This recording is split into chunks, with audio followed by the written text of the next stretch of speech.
This is 5 on your side at noon. Focused on you.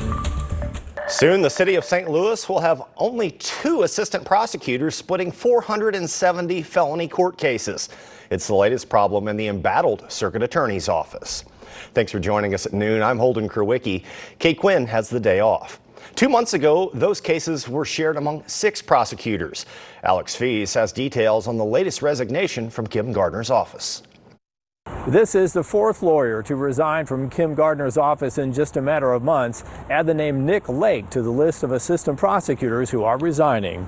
Now, 5 on your side sources have confirmed that Lake's last day is April 28th. The prosecutors' exits all started trickling in after Missouri Attorney General Andrew Bailey filed a lawsuit to remove Kim Gardner from office. Bailey insists during her 6 years, Gardner has repeatedly failed to do her job. During a marathon court hearing Tuesday, Gardner's lawyers, quote, denied any and all allegations of wrongdoing. Natalia Ogurkowicz resigned from Gardner's office after nearly 3 years just a week ago. Gardner says she is not stepping down. A trial on this matter has been set for late September. Reporting in downtown St. Louis, Alex Fees, 5 on your side. Alex, thanks. The Supreme Court is expected to rule at any moment on whether access to a widely used abortion pill will remain unchanged while a legal challenge to its FDA approval is resolved. The justices are weighing arguments that allowing restrictions contained in lower court rulings to take effect would severely disrupt the availability of the drug mifepristone. It's the most commonly used abortion method in the United States. Well, after a bit of a blustery day yesterday with some large hail, today is much quieter, and I have good news.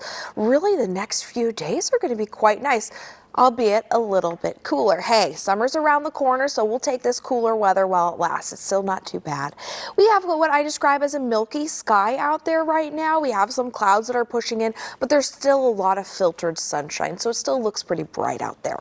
It is 64 degrees. Right now, our winds are quite light, only 3 miles per hour, but that is going to change over the weekend. We're going to have some gusty winds come in later on tonight. That's going to blow around a lot of pollen, so you might be a little extra stuffy the next couple days here. Temperatures today into the upper 60s, so quite nice. For tonight, we're looking at breezy conditions around 42 degrees.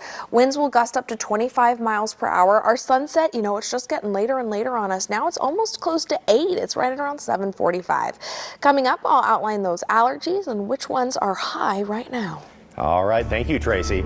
Cleanup efforts continue in central Oklahoma after a massive storm spawned this massive tornado, killing 3 people Wednesday night. The same storm also caused damage in Illinois, Texas, and Arkansas overnight. NBC's Katie Beck has the latest. In Cole, Oklahoma, recovery and cleanup efforts are underway after that EF3 tornado ripped through the town, claiming 3 lives and leveling so many homes and businesses. People here are just now starting to put the pieces together. But as that recovery is underway, more severe spring weather overnight. A tornado touching down in Tyler, Texas, damaging rains causing flash flooding in Austin, stalled vehicles and water rescues. We also saw damaging rain in Arkansas and golf ball size hail in Illinois. That weather affecting tens of millions of people. Meanwhile, back in Cole, some good news on the horizon as they are out of the way of severe weather and cleanup efforts can continue. They tell us the top priority is returning power to folks here. Thousands remain without it, and finding permanent housing for those that no longer have a home to return to. In Cole, Oklahoma, I'm Katie Beck for NBC News.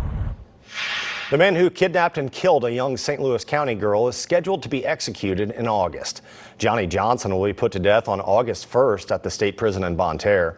He confessed to kidnapping Casey Williamson from her home in Valley Park in 2002 and later killing her with a heavy rock after she started screaming. The Powerplex Sports Complex will close in a few weeks. Our partners at the St. Louis Business Journal tell us the developer hasn't been able to reach a long-term lease agreement with the owner of the old Mills Mall in Hazelwood. The sports facility will close May 1st, but the Ice Zone ice rink and Cabela's will still remain open.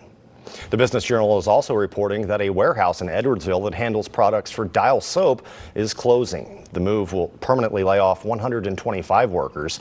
The company says the distribution facility on Gateway Commerce Center Drive will fully close by the end of June.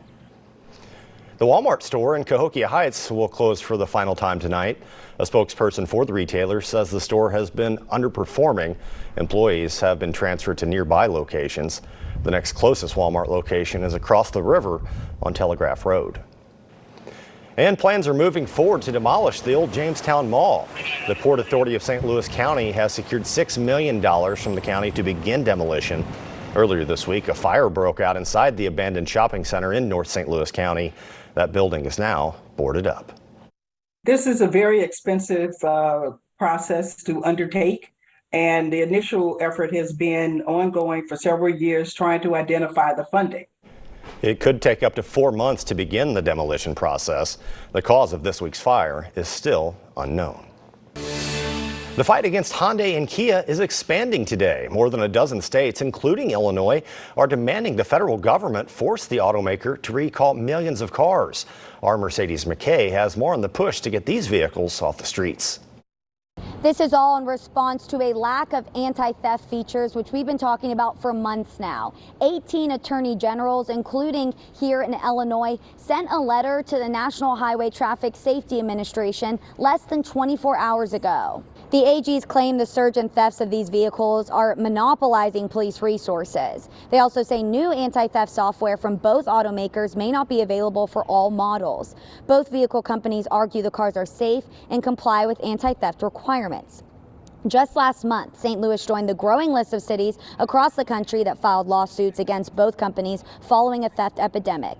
In just St. Louis alone, police reported a 1,300% increase in Kia and Hyundai thefts from 2021 to 2022. Many major insurance companies have announced they won't cover Hyundai and Kia owners, but earlier this month, AAA announced that they will cover those car owners. In Belleville, Mercedes McKay, 5 on your side.